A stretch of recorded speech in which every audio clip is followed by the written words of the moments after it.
আসসালামু আলাইকুম রহমতুল্লাহ, আলহামদুলিল্লাহ, ওসসালাতু ওয়াসসালামু আলা রাসূলিল্লাহ, আম্মা বা'দ। সম্মানিত ভিউয়ার্স, আজকে আমরা আলোচনা করব রোজা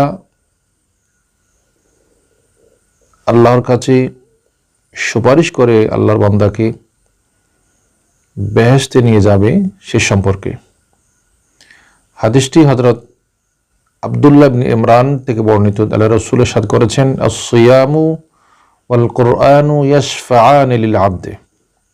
আল্লাহ রাসূল ইরশাদ করেছেন, রোজা এবং কোরআন এই দুটি জিনিস ইয়াশফাআনি লিল আবদে, কিয়ামতে আল্লাহর কাছে সুপারিশ করবে। ইয়াকুলুস সিয়াম, রোজা আল্লাহর কাছে বলবে, আয় রব্বি ইন্নী মানাতুহু আত-তাআমা ওয়া শাহওয়াত বিন নাহার, হে আল্লাহ, আমি রোজা ওই ব্যক্তিকে নিষেধ করেছি বা বারণ করে রেখেছি, দিনের বেলা সে কিছু পান করতে পারে নাই, আহার করতে পারে নাই, এবং সে তার স্ত্রীর সাথেও কিছু করতে পারে নাই। আমি তাকে এই দুটি কাজ থেকে নিষেধ করেছি। ফাশাফিউনি ফিহি, সুতরাং হে আল্লাহ, আপনি আমাকে, অর্থাৎ আমি রোজাকে ওই রোজাদারের জন্যে শাফাত বা সুপারিশ করবার তৌফিক দান করুন।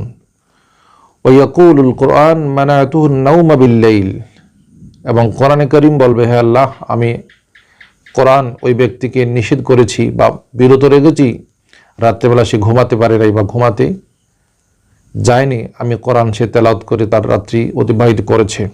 ফাশাফিউনি ফিহি, হে আল্লাহ, আপনি আমাকে তৌফিক দান করুন, আপনি আমাকে সুযোগ দেন যেন আমি এই কোরআন তেলাওয়াতকারীর জন্য সুপারিশ করতে পারি। তো আল্লাহ রাসূল বলছেন, ফায়ুশাফফাআনে, আল্লাহ তাআলা এই দুইকে, অর্থাৎ কোরআনকে এবং রোজাকে সুপারিশ করবার তৌফিক দান করবেন, যেন কোরআন এবং রোজা সুপারিশ করে হাসরের মাঠে রোজাদারকে এবং কোরআন পাঠকারীকে সুপারিশ করে বেহেশতে নিয়ে যায়। সুবহানাল্লাহ। হাদিসটি মিশকাত শরীফে 173 পৃষ্ঠার মধ্যে রয়েছে। পাশাপাশি শুআবুল ঈমানের মধ্যেও ইমাম বায়হাকী রাহিমাহুল্লাহ ইরশাদ করেছেন। আবারও বলছি, হাসরের মাঠে কোরআনে কারীম এবং রোজা আল্লাহর কাছে সুপারিশ করবে। রোজা বলবে, আল্লাহ, আমি রোজার কারণে আপনার এই বান্দা দিনের বেলা পানাহার করে নাই, স্ত্রীর সাথে মিলামেশা করে নাই, আমি তাকে এই দুই কাজ থেকে বারণ করে রেখেছিলাম, সুতরাং আপনি মেহেরবানি করে আমাকে সুপারিশ করবার তৌফিক দান করুন, আমি সুপারিশ করে তাকে বেহেশতে নিয়ে যাব। আল্লাহ তাআলা তার সুপারিশ কবুল করবেন। ঠিক সেভাবে পবিত্র কোরআনও আল্লাহর কাছে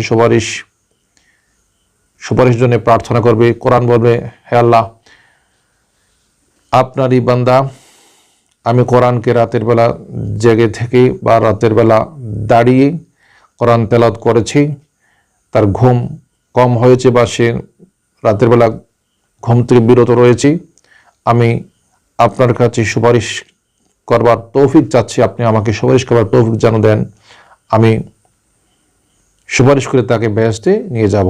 আল্লাহ রাসূল বলছেন, ফায়ুশাফফাআনে, আল্লাহ তাআলা কোরআন এবং রোজাকে সুপারিশ করবার তৌফিক দিবেন বা পারমিশন দেবেন, তারা কোরআন এবং রোজা সুপারিশ করে রোজাদারকে এবং কোরআনের তেলাওয়াতকারীকে সুপারিশ করে বেহেশতে নিয়ে যাবে। হাদিসটি শুআবুল ঈমানের মধ্যে রয়েছে, মিশকাত শরীফে রয়েছে। সম্মানিত ভিউয়ার্স, আমরা জানলাম কোরআনের কি ফজিলত, জানলাম রোজার কি ফজিলত। আল্লাহ তাআলা রোজাকে এবং কোরআনকে কথা বলার তৌফিক দান করবেন। আল্লাহর কাছে সুপারিশ চাইবে, আল্লাহ তাআলা তাদের সুপারিশ কবুল করবেন এবং তাদের সুপারিশ এই জান্নাতে রোজাদার যাবে, এবং যিনি কোরআন তেলাওয়াত করবেন তিনিও জান্নাতে যাবেন। আজকে এ পর্যন্ত, সব ভালো থাকুন। আসসালামু আলাইকুম ওয়া রাহমাতুল্লাহি ওয়া বারাকাতুহু।